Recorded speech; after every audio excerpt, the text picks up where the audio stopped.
Well, hello YouTube, it's me, Fortmaster, and welcome back to another Alex Bale, reaction, and this is the next part in his, I guess you would call it the SpongeBob Conspiracy Saga, or Don't Feed the Muse Saga. I don't actually know. The playlist is just called SpongeBob Conspiracy, so we'll just go with that.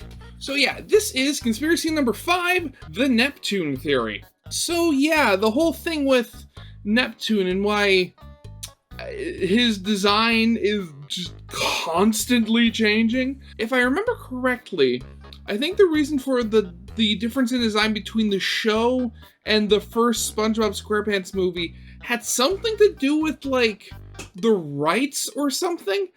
I'm not entirely sure why. I don't think, the movie studio making it or something didn't have the rights to use Neptune's show design, so they made their own. I don't know. It's very confusing. And then in the thumbnail, there's a third Neptune, I'm guessing from one of the 3D movies. I don't think I've actually ever seen any of the 3D SpongeBob movies. No, I haven't. So I have absolutely no idea what the story is behind the difference of, the design in that one and the regular show. Actually, now that I'm thinking about it, I should probably, just look up online after the theory just to see if there's any, official reason why the design keeps changing. And we'll have to see. So I guess, yeah, with all that out of the way, of course, as always, original video is linked in the description if you haven't seen it yet for some reason.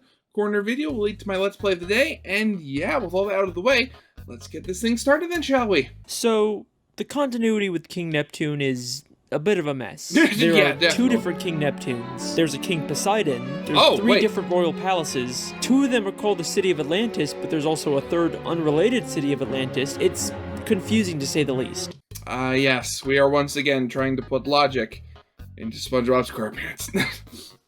No, I mean, I'm pretty sure I've actually said this every time I've reacted to one of these. But, yeah, I mean, the whole, once again, SpongeBob is an episodic show.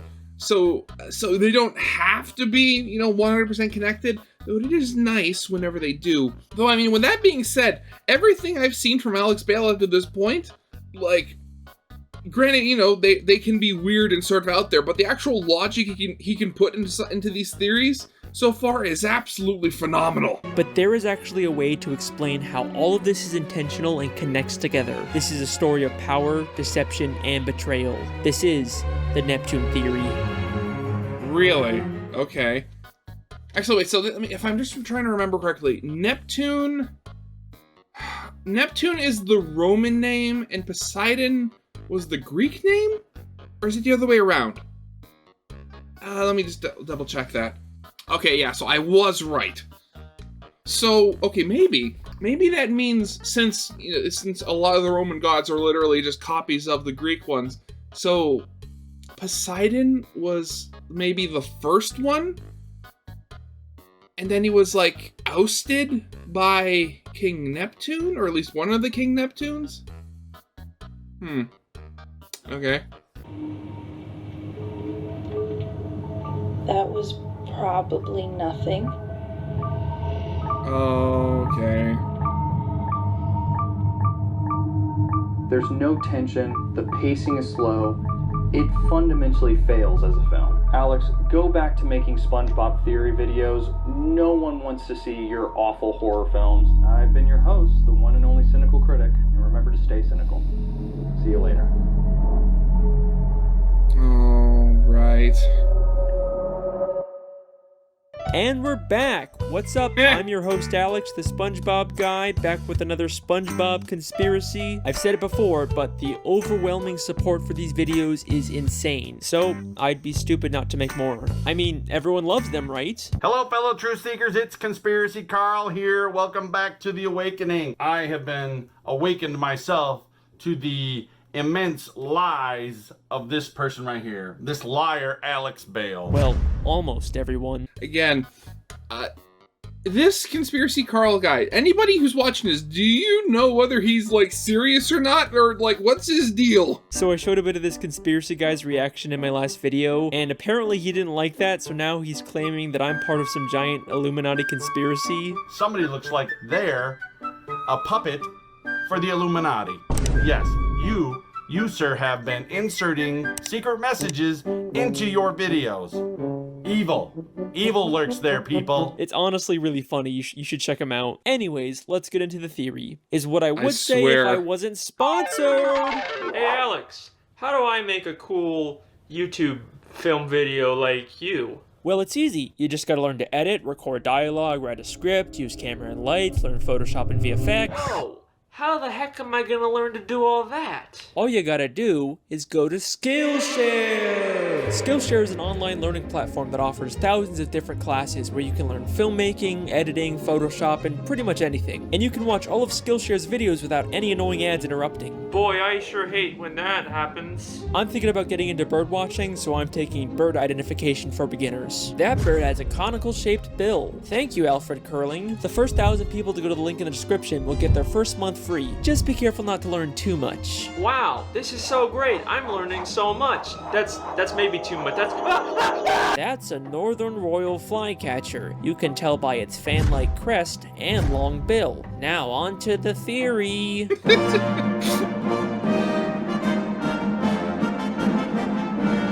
King Neptune is the ruler of the seven seas and the Roman god of the ocean. If you watch my evolution theory, you know there's also a good chance he's the reason why fish in Bikini Bottom are so evolved and able to talk. He lives in the city of Atlantis with his wife Queen Amphitrite and his son Triton. But in the first SpongeBob movie, he's replaced by a completely different King Neptune who has a completely different daughter named Mindy. These guys don't look or sound at all the same, so No, not how in the can they slightest. both exist in this universe? Well, I mean, they both have red hair, and they're both mermaids. And they both have tridents, so that's three things at the very most. Which, I mean, when you're comparing gods, I mean, really, that's not all that much. Well, there's already an interesting theory out there about this. It's widely believed that the SpongeBob movie takes place in the future after the events of the show. So widely believed that I got hundreds of comments about it in my Mrs. Puff theory. Yep, I know guys, I heard what you said. The creator of SpongeBob, Steven Hillenburg, said he wanted to end the series with the movie, and it being canonically at the end of the SpongeBob timeline would explain why we never see the Krusty Krab 2, or any of the other characters from the movie in the later SpongeBob episodes. And some people believe that the reason why movie Neptune is so different is because he's actually Neptune's son, Triton, all grown up. And that's a pretty cool theory, but I don't buy it. Yeah, well, because one, yeah, I mean, just looking at, I mean, this guy, I mean, he's obviously either late teens, early 20s at the most, and this guy, I mean, the fact that he's going bald, either, like, he has a teenage daughter, and he's already going bald, so you have to think that there's, at the very least, probably 20 years, I'd say, give or take, between these two if they were the same person. And granted, I mean, you know, SpongeBob being SpongeBob, I could potentially imagine him working at the Krusty Krab for over 20 years and not complaining. I mean, but I don't see the same with, say, and I know sponges also are very long-lived, but I don't buy literally nobody else aging in the slightest. Unless there's some sort of weird magic here going on that when, you know, he gets the crown and becomes the king, he's aged up, and this is the result, which, if that's the case, I feel very sorry for him. Other than Triton looking nothing like movie Neptune, I've never actually believed that the SpongeBob movie takes place in the future. Despite there being many people who commented about it on my Mrs. Puff theory as if it was a proven fact, there's never actually been any official confirmation of it. Steven Hillenburg only said that he wanted to stop making SpongeBob after the movie. He never said anything about where the movie actually takes place in the timeline of the show. And we do actually briefly see Neptune's daughter Mindy show up later in the show in SpongeBob's Big Birthday Blowout. There's no way she'd be there unless the show took place after the events of the movie. I think what's actually going on here with Neptune is something much more interesting, and it ties directly in with the television theory. If you haven't seen that video, it basically proves that the entire show, SpongeBob SquarePants, is actually a nature documentary being filmed by scuba divers, and many of the elements we see throughout the series are secretly set up by the showrunners to make sure that the show is more entertaining and profitable. Okay, so are you, okay. I'm going to take a stab in the dark here, see if I can guess what he's going to say. So, the movie Neptune is the actual King Neptune, like, of the actual... and the King Neptune we see in the show is an actor? Okay. And this applies to the SpongeBob movie as well. There's promotional art and even a commercial that acknowledges the fact that it's just a movie being filmed. Hello? SpongeBob, what kind of jellyfish is that? Hey guys, it's Carlos from the Zone. Can you tell us about your latest adventure? Well, this one adventure we had was a real Lulu. You mean when we went after Neptune's crown? It seemed bigger than our usual adventures. Yes, and with fewer interruptions. Well, thanks guys. We'll see you in the movie. Movie?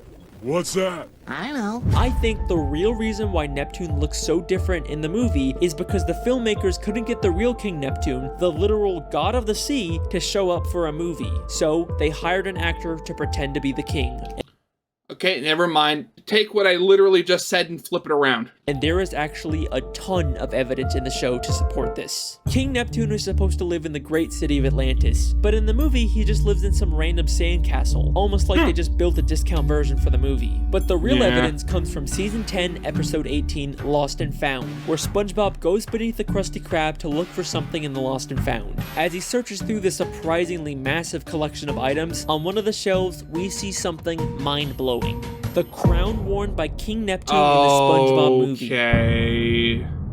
The entire plot of the movie hinges on the fact that Neptune thinks Mr. Krabs stole his crown. Why would Mr. Krabs have this now? Because this isn't just Because he stole it again. the Krusty Krabs Lost and Found. It's also where they store the props used by the SpongeBob SquarePants filmmakers to create the SpongeBob movie. If you remember from my television theory, Mr. Krabs is secretly working for the showrunners to spy on all the main characters. Yeah, and money! his secret surveillance room was hidden beneath the Krusty Krab, just like this Lost and Found. So it makes perfect sense for the showrunners to hide their props down here. And if you still don't believe me, we also see SpongeBob's guitar, the Goofy Goober peanut hats, and the magical bag of wind. All items from the movie that would make no sense being down here unless this was the showrunner's prop storage and the movie King Neptune was just an actor. Well, that's one Neptune down. Now for the real mystery, King Poseidon.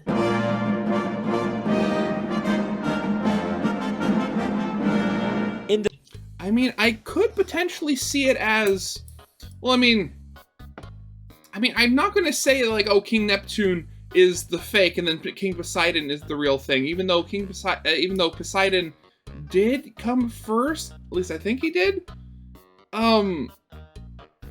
Maybe the whole thing is like either King Neptune or King Poseidon, one of them is a pretender to the throne of the ocean. And so, like, they're, like, rivals trying to prove, like, no, I'm the real king. No, I'm the real king. You know, I mean, in monarchies, like, pretenders to the throne were, you know, not that uncommon. I mean, for all we know, they might literally be related, and one of them changed their name to the Greek and or Roman version of the other's name, just so they could have a better claim to rule. The third SpongeBob movie, Sponge on the Run, the King of the Sea is yet again replaced by a new character, King Poseidon, the Greek god of the ocean. He actually does live in the city of Atlantis, except instead of the ancient royal architecture, it's a giant casino designed to make money. It'd be easy to say that these are just two separate kings that rule different areas of the sea, but they both claim to be the ruler of the seven seas. So how can two different characters both be the king of the same seven seas? The answer to that question actually has to do with a place called Camp Coral. Throughout the third SpongeBob movie, you keep cutting back to flashbacks of a younger SpongeBob and all the other characters when they all went to summer camp together. This was all to set up a spin-off show called Camp Coral that followed these younger characters. Which, if I remember correctly, I think actually ended this year? Wait, let me see this. Never mind, it ended in 2001. Oh, okay. Oh, it's only that the season was released in full in 2024. Okay. Jeez, that's kind of late. Now, at first, I just wrote the show off as SpongeBob following the trend of making all their characters younger to appeal to a younger demographic. It's been done before, and it's never very good. They also completely contradict the continuity of the main show by having characters like Sandy and SpongeBob meet as kids when we know they actually met as adults in the main show. Look, I am having a hard enough time figuring out this show's continuity on its own. I do not need another show full of contradictions to make it even harder. And that's not even including the whole, you know, Patrick Star show, which is apparently a slightly later prequel to the SpongeBob show before Patrick met SpongeBob or something. At least that's what I heard. Again, Alex, I mean, granted, it's been a couple of years since you released this video, but at the same time, why are you doing this to yourself? I mean, besides, you know, the whole Muse monster thing. The creators actually did something very clever to make the continuity work. The 7th episode of Camp Coral ends with one of the biggest plot twists I've ever seen from the show. So in this episode, SpongeBob actually discovers the Krabby Patty secret formula way before it was supposed to be created by Mr. Krabs. But at the end of the episode, it gets accidentally destroyed by Sandy, and then we get this mind-blowing scene. This is Little Cheeks calling Big Cheeks. Come in, Big Cheeks. Over. Affirmative, Little Cheeks. This is Big Cheeks receiving you from the future. How are things going in the past? Your plan worked perfectly. The formula burned out before Mr. Plankton could nab it.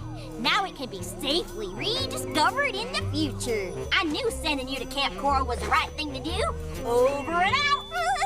Bye, future me. Ha.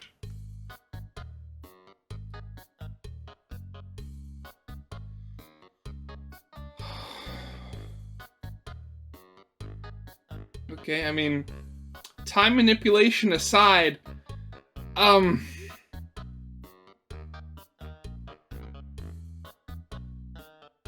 so, are you, I mean, granted, I mean, weirdness is no stranger to SpongeBob, but the fact that they'd do a story like that, getting themselves into such, they basically paint themselves into a really tight corner, and then having to do something so weird to get themselves out of it?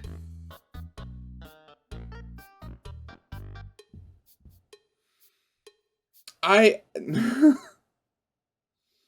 mean,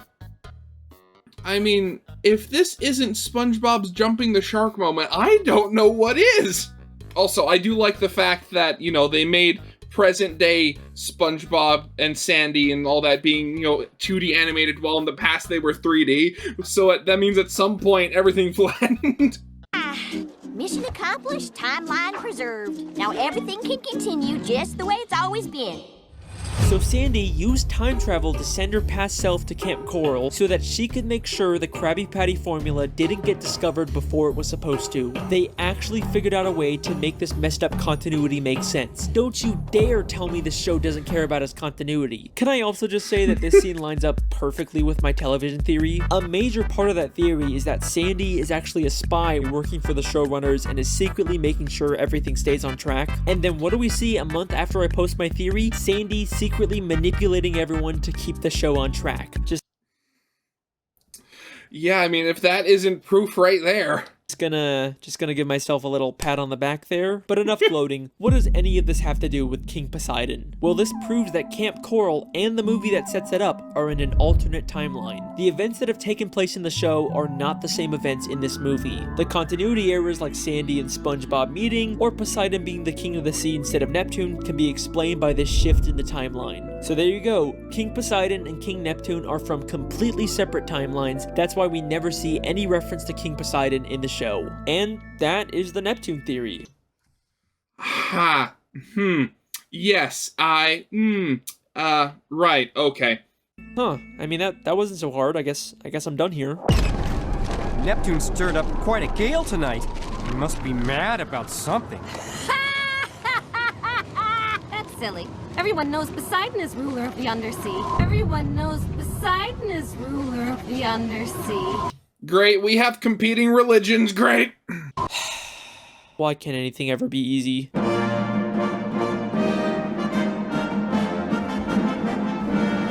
This is the clip that really made me decide to make this theory. The beginning of season 5, episode 19, Spongehenge, oh god, shows yeah, that two one. fish arguing over whether Neptune or Poseidon is the real ruler of the sea. It's like the creators are directly telling us that both of these characters somehow exist in the same timeline, and it's our job to figure out how the puzzle pieces fit together. So, let's take a look. Despite both of these characters having similar appearances and personalities, there is one very important difference between them. Poseidon doesn't have power. powers. We've seen many times that King Neptune has magical abilities that he can use at any time, even without his trident. But in the entire third SpongeBob movie, we never see Poseidon use any powers or magical abilities, except for lighting up his trident, but all he has to do for that is just flip a switch. And we know from the episode Trident Trouble that you don't even need to be a god to use the trident. And at the end of the third movie, we find out Poseidon is actually in terrible shape. If you remember at the end of the episode Neptune's Spatula, Neptune briefly turned SpongeBob into a god, and we can see that having god powers gives you a perfect body. So why is Poseidon in such terrible shape? Because he doesn't actually have powers, only Neptune does. Okay, so I was right. Poseidon,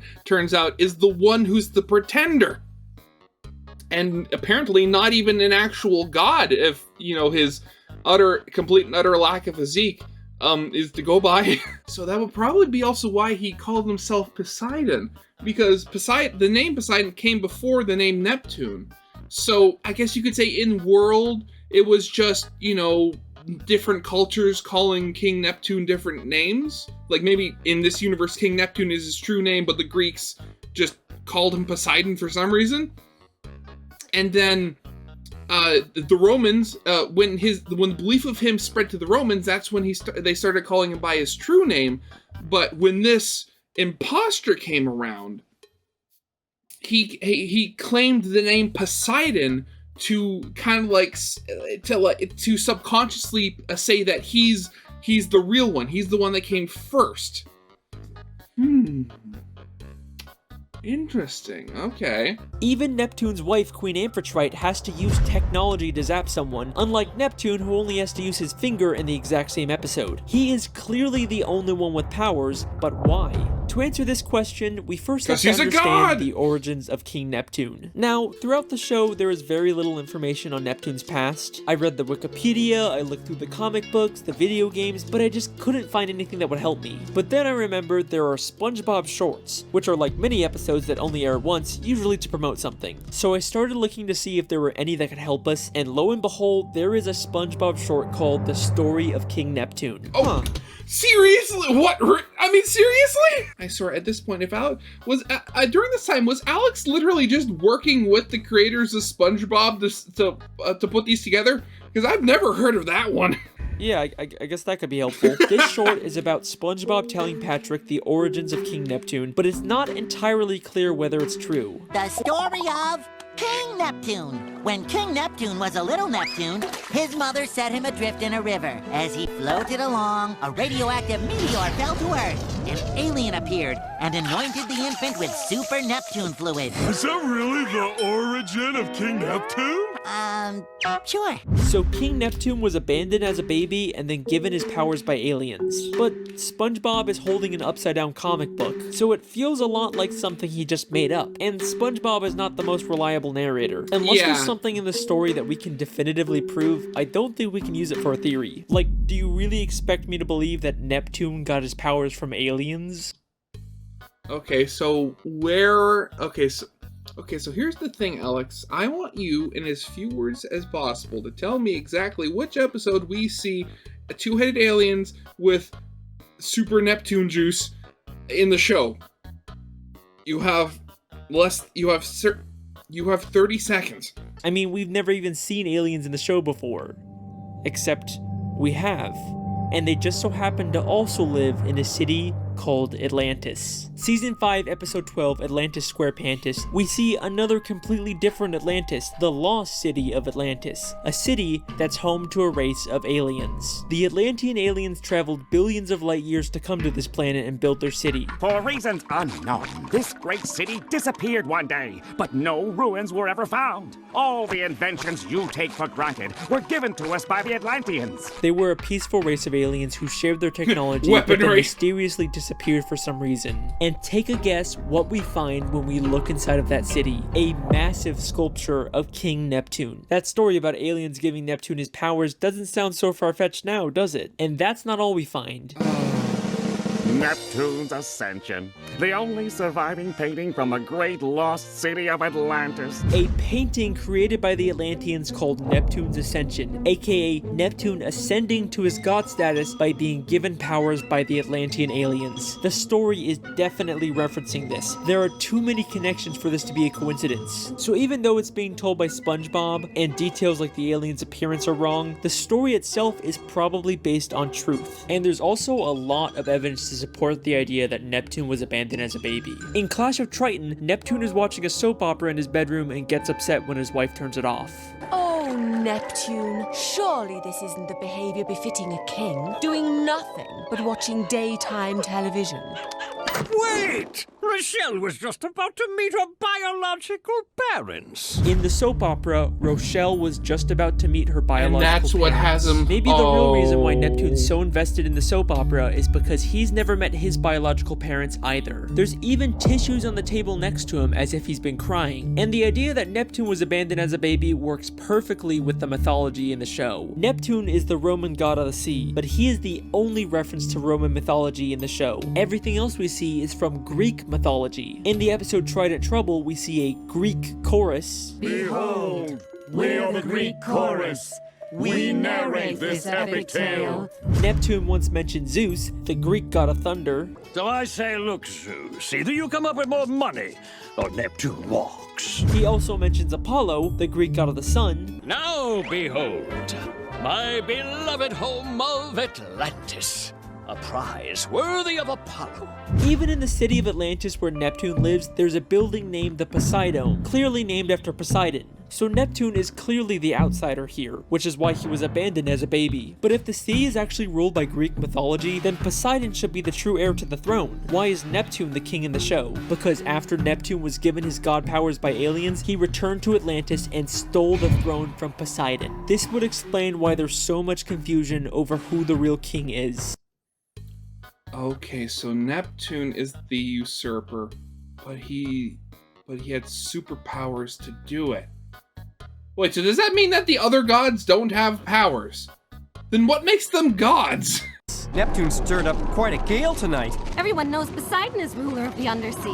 Legally, Poseidon should be the king, but Neptune took it by force. And that's not all he took from Poseidon. Neptune's wife, Queen Amphitrite, is the goddess of the sea. The Greek goddess of the sea, aka the wife of Poseidon. God damn, Neptune stole his wife and his throne. That is cold. And well, I mean, he might have... might have stolen stolen might be a strong word. We have no idea why the split happened. But I mean, it could very well just be that, you know, she wasn't happy in her marriage and she saw a better option. eventually, everyone did recognize Neptune as the rightful king. The pink fish who seemed adamant about Poseidon being the king completely changes her mind one season later in Clash of Triton. Oh, wait a minute, King Neptune is coming here? Oh, I'm a huge fan of the royal family.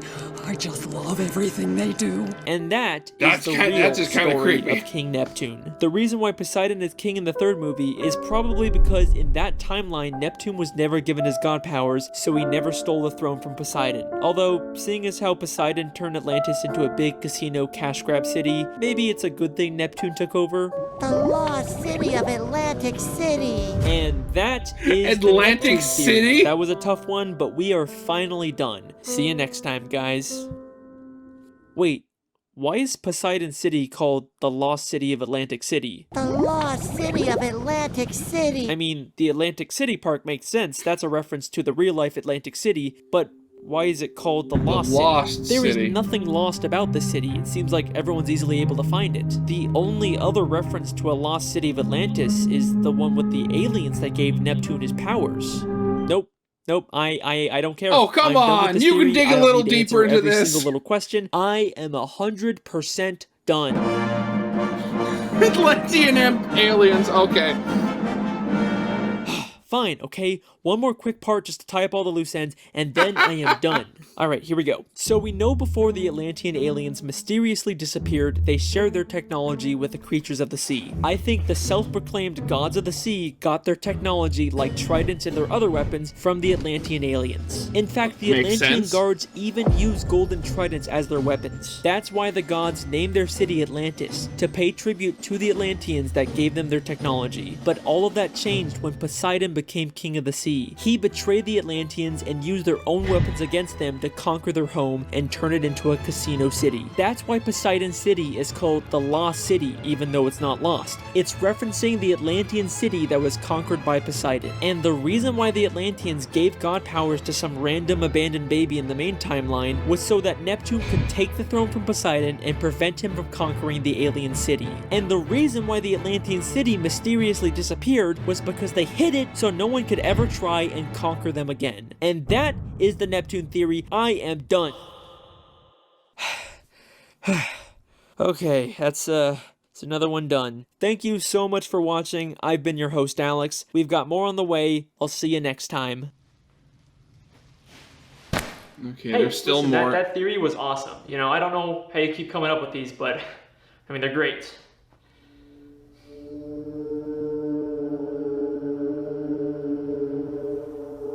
And listen, you were totally right. You know, the people want SpongeBob theories, so who am I to ignore them?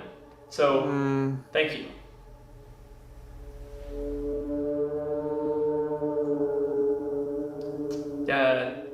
Hello? Got the meat for you. Pile of meat, just in a garbage All right, bag. listen, if we're gonna work on this, then we need to work on our communication skills because this creepy quiet act is getting old. All right.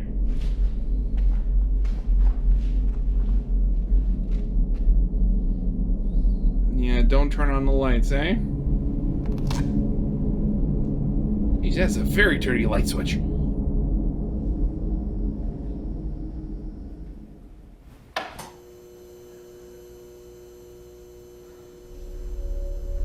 Ah, it's gone. Okay.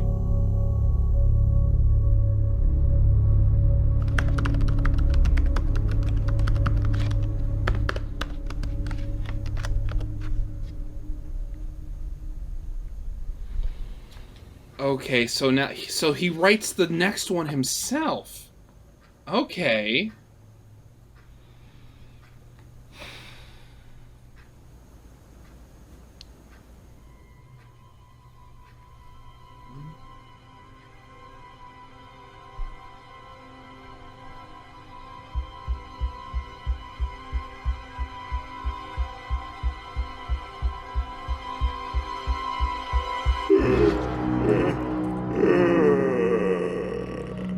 Why are you on my ceiling?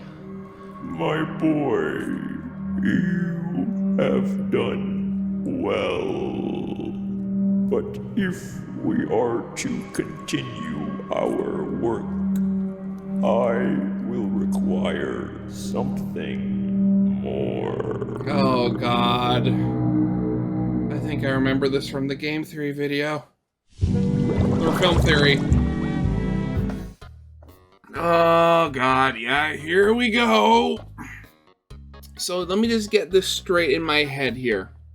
So aliens came to Earth, built their city of Atlantis, and then the beings that would eventually become the gods of the ocean were given their technology to rule the ocean by these aliens. Now, in an alternate timeline, Poseidon, the king of the ocean, defeated the aliens, claimed the city of Atlantis, and turned it into a giant, like, Las Vegas-like cash grab. But in the main timeline, he was stopped when said Atlantean aliens gave superpowers to like a mermaid god orphan named Neptune, who defeated Poseidon and took his place as the king of the ocean.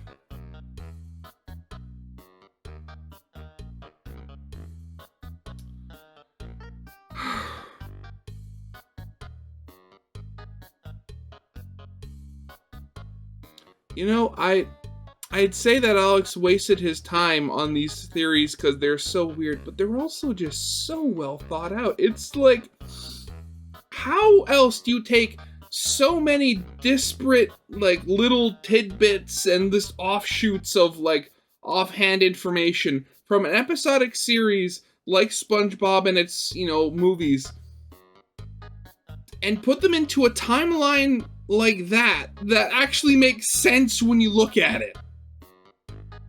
It honestly, it's phenomenal. It is phenomenal. Oh god.